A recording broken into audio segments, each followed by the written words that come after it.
देखो, जो बहुमूल्य चीज है ना, बहुत बहुमूल्य, बहुत कीमती चीज है, बहुत बड़ी चीज है, वो बहुत कीमती चीज की भी एक कीमत होती है। वो कीमत देने से वो प्राप्त की जा सकती है। हम बोले नहीं नहीं ये तो बहुत, अरे बहुत की भी तो कोई कीमत होगी ना, तो कोई तो ले सकता है ना। आपके पास नहीं है पर कीमत तो है, वो कीमत जो वो देगा वो ले लेगा। तो उसी प्रकार से देवी देवताओं का भजन भी होता है। उसमें जगह जगह शास्त्रों में लिखा गया है, आप इतने अवधि तक ये वाला भजन करो आपको ये मिल जाएगा, आप इतने 100 यज्ञ करो आप ब्रह्मा बन जाओगे, आप इतना करो आप शिव के पद तक पहुंच जाओगे, ये सब लिखा है। ऐसे ऐसे इतने इतने कल्पों तक ये करो, आप इतने 100 जन्मों तक आप वर्ण आश्रम धर्म का पालन करो आप ब्रह्मा बन जाओगे।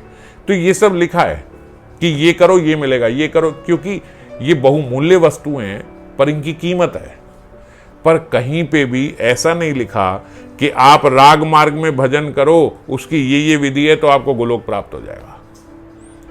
आप बता दो किसी शास्त्र में कहीं ऐसी विधि लिखी गई हो, डिफाइन की गई हो, कोई साधना बताई गई हो। ब्रह्मा बनने तक की साधना है, शिव तक के भी आप पोजीशन पे पहुंच जाओ उसकी भी साधना है, क्योंकि ईश्वर कोटि शिव भी होते हैं, जीव कोटि शिव भी होते हैं। समझ गए?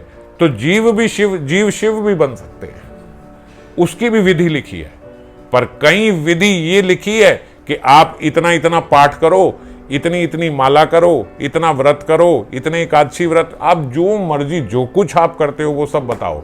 उसमें कहीं लिखा है कि ये करोगे तो ये इतने में मिल जाएगा।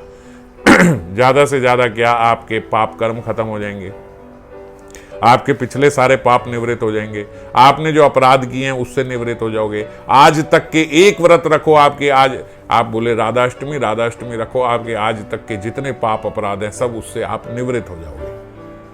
पर अब क्या राधा रानी के चरणों की सेवा प्राप्त हो जाएगी? ऐसा नहीं है। किसी भी चीज से, तो इससे क्या समझ में आती है कि ये वस्तु बहुमूल्य नहीं है, ये वस्तु अमूल्य है। अमूल्य वस्तु क्या होती है? जिसका कोई मूल्य नहीं है।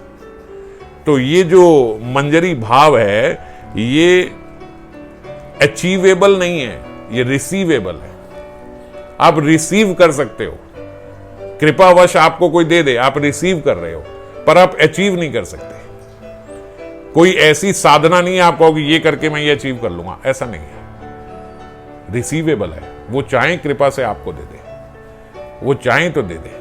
तो इसीलिए हमारा ये जो पथ है ये साधना का पथ नहीं है। साधना करनी है पर साधना का पथ नहीं है। साधना किस लिए करनी है? अपने मन को साधने के लिए, अपने मन को ठीक प्रकार से भगवान के चरणों में डालने के लिए। जैसे अभी पिछले या उससे पिछले श्लोक में बाबा ने लिखा था कि किशोरी जी मानो कह रही हैं कि मुझे अपना मन देना होगा, बस मन लग गया तो उसके बाद वो अपनी सेवा दे देंगी, है ना। फिर सेवा का रस आपको प्राप्त होगा।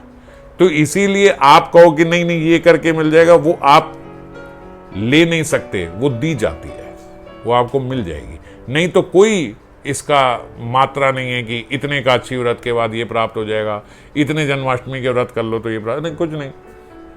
किसी को 2 में भी प्राप्त हो सकता है और किसी को 2 करोड़ में भी प्राप्त नहीं हो सकता। बात मन लगने की है। अगर आपका मन लग गया, आपके हृदय से प्रार्थना निकली, तो उन प्रार्थना से फिर वो प्राप्त हो जाएगा, वो रिसीव कर सकते हो आप।